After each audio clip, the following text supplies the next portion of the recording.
Welcome to our channel. Today we unpack a quiet military revolution shaping the Philippines. Welcome. This essay examines a significant yet quietly unfolding military story in the Philippines. A series of interconnected projects are rapidly transforming the nation's defense posture.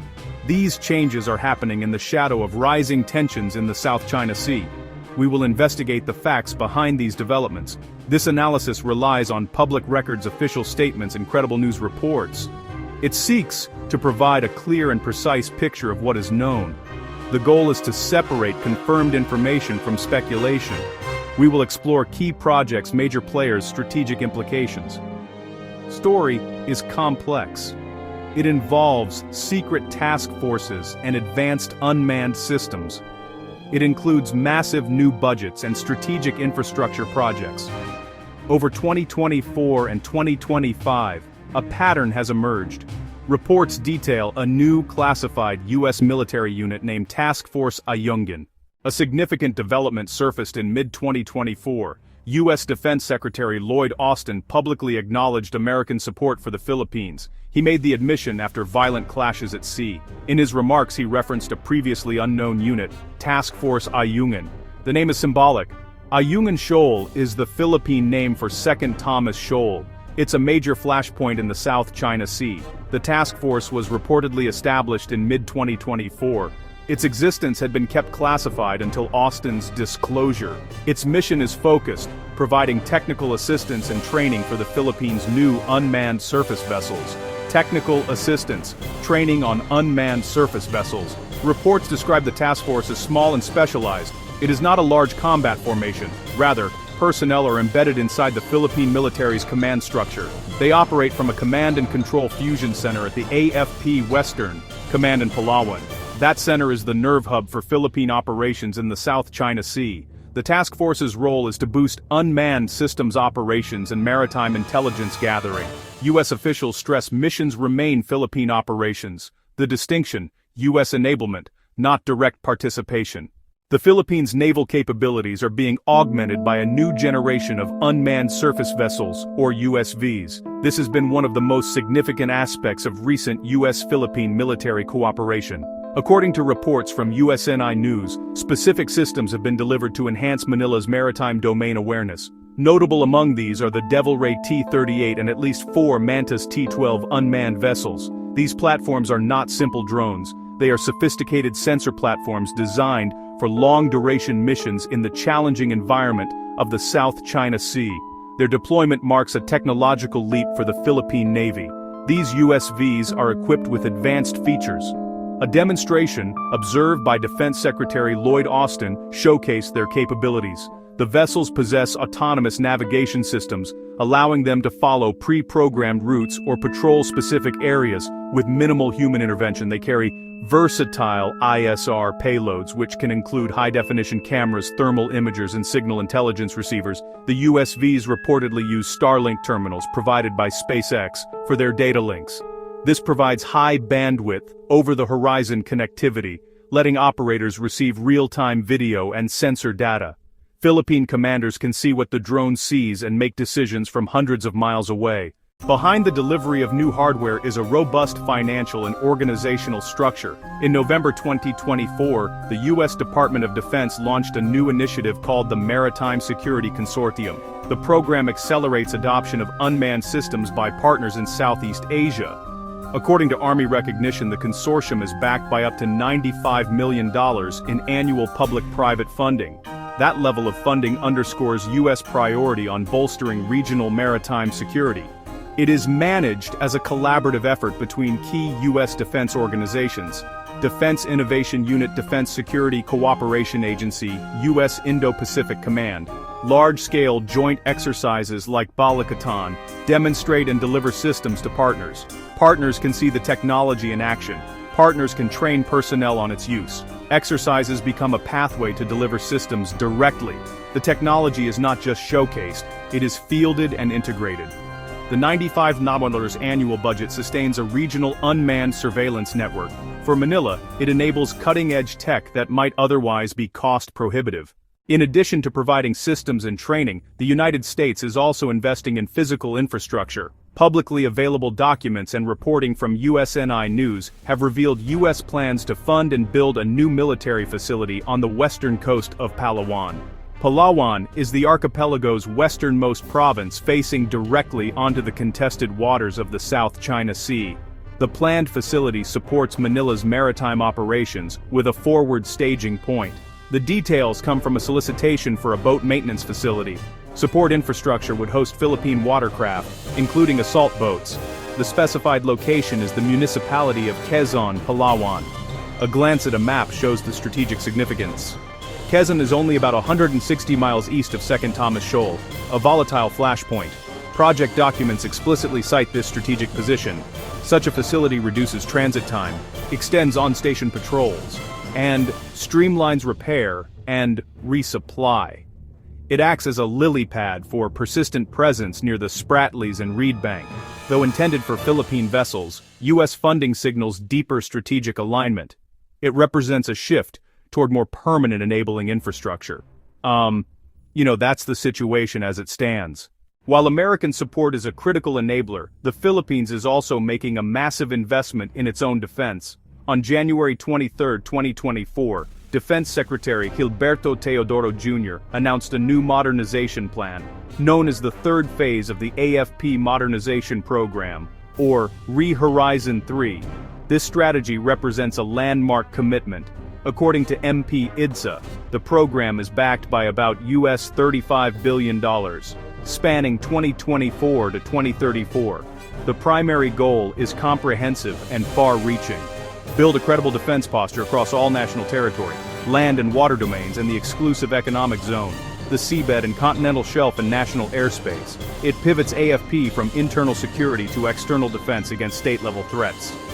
Focus: advanced technology and modern systems, multi-role fighter aircraft corvettes and offshore patrol vessels, the country's first-ever submarines, enhanced awareness and strike capabilities.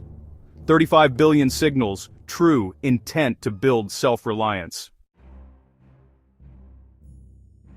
The modernization of the AFP is not limited to surveillance platforms, it includes a significant boost in offensive firepower. A key example reported deployment of the U.S. Marine Corps' NMESIS system during joint exercises. NMESIS stands for Navy Marine Corps Expeditionary Ship Interdiction System. The system pairs an unmanned, remote-controlled vehicle based on a joint light tactical vehicle chassis with a launcher carrying 2 ready-to-fire naval strike missiles, a highly mobile and lethal anti-ship capability. Concept: mobility, concealment, remote operation by small teams, shoot and scoot enhances survivability. For Balakatan 25, reports indicated 3 NMESIS systems in northern Luzon and the Batanes Islands.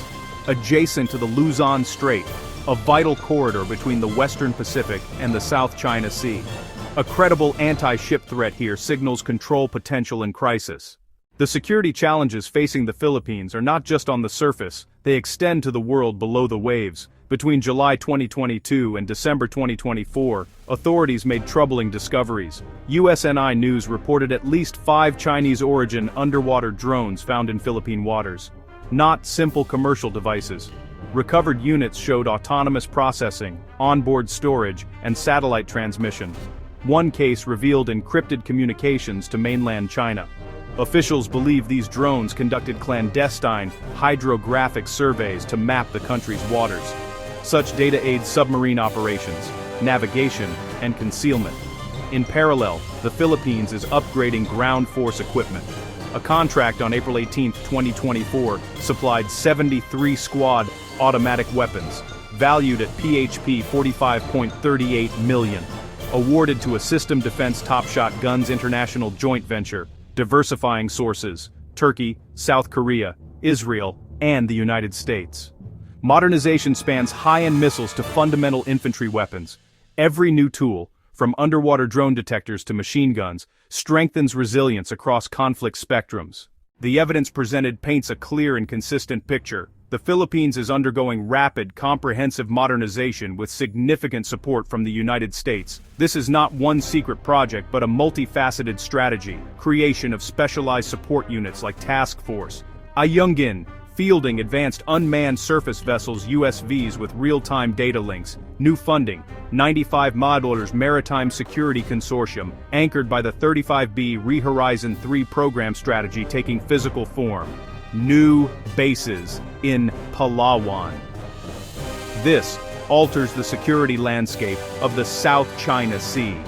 Persistent surveillance drones, mobile anti-ship systems like NMESIS, enhanced command and control. The discovery of Chinese underwater drones highlights the stakes. This is 21st century deterrence in the Indo-Pacific. Others are watching. If you value clear, factual analysis, tap subscribe, like, and drop a comment with your take. Your voice sharpens this investigation. The purpose is not to sensationalize, it is to inform. The facts from multiple sources speak for themselves. Names, dates, and figures are provided where available. By comparing reports from Second-Line Defense, USNI News, and Army Recognition, we build a fuller picture. This story matters for the Philippines and the Indo-Pacific. It signals a new phase in regional security dynamics. This deep dive proceeds section by section. We begin with Task Force Ayungin evidence and mission. Then the new unmanned surface vessels. We examine the financial architecture including the Maritime Security Consortium and the Philippines Re-Horizon 3 program. We assess new facilities planned on Palawan. We cover advanced missile deployments and discovery of foreign underwater drones. Each section builds toward a complete overview. It directly addresses challenges from Chinese maritime activity, advising on unmanned tech grants Manila an asymmetric advantage. Persistent surveillance with less risk to personnel shifts calculations around contested features like Ayungin Shoal, low-cost, low-risk coverage over a vast EEZ, tasked to monitor shoals and track vessels of interest and document coercive or illegal activities without placing crews in harm's way. Transparency raises the political cost for aggressors. A quiet but intense struggle for regional influence. Much remains classified. Task Force scope, USV inventory, final base designs. Still, the pattern is undeniable. The alliance is deepening operationally. Asymmetric capabilities let a smaller power deter a larger one. Facts indicate greater preparedness in a contested region. This story will continue to develop. Stay informed via credible sources. Understanding the shifting balance in Asia is vital. Over 2024 and 2025, a pattern has emerged. Deliveries of sophisticated unmanned naval vessels to the Philippine Navy, a consortium committing nearly $100 million to maritime security, a multi-billion-dollar national modernization program, threads weaving deliberate preparation for a more contested future. This deep dive proceeds section by section. We begin with evidence for Task Force Ayungin and its reported mission, then the new unmanned surface vessels entering the fleet. We examine the financial architecture supporting this shift, including the Maritime Security Consortium and the Philippines Re-Horizon 3 program. We investigate plans for new military facilities on strategic Palawan. We cover advanced missile deployments and the discovery of foreign underwater drones. The facts speak for themselves. This is a deliberate, multi-domain upgrade. They show a nation strengthening defenses with robust U.S. support. This story matters for the Philippines and the Indo-Pacific. It signals a new phase in regional security dynamics. Leaked plans, or a transparent pivot hiding in plain sight? Let's analyze. Cross-checked sources, second-line defense on Task Force Ayungin, USNI News on USVs, Palawan facility, and intercepted AUVs, Army recognition on the 95mm Consortium, MP-IDSA on Re-Horizon 3, the cipher brief on NMESIS. Key figures, Task Force established mid-2024, $95 million per year consortium, Re-Horizon 3 at 35B over 10 years, 4+ Mantas T-12s plus Devil Ray T-38, 3 NMESIS systems in Balikatan 25. These facts indicate a measured, facts-based modernization to deter coercion and protect sovereign rights. Our aim was clarity, not sensationalism. From Palawan to the Luzon Strait, the pattern is coherent and consequential. If you spotted details we missed, add your source in the comments so everyone can review it. Subscribe to stay oriented in fast-moving Indo-Pacific developments. One click keeps you on the right bearing. If this helped, a like boosts factual reporting over noise. Drop a thoughtful comment. Which capability most shifts the balance? USVs, bases, or missiles? Thanks for watching. Stay informed, stay factual, and see you in the next analysis.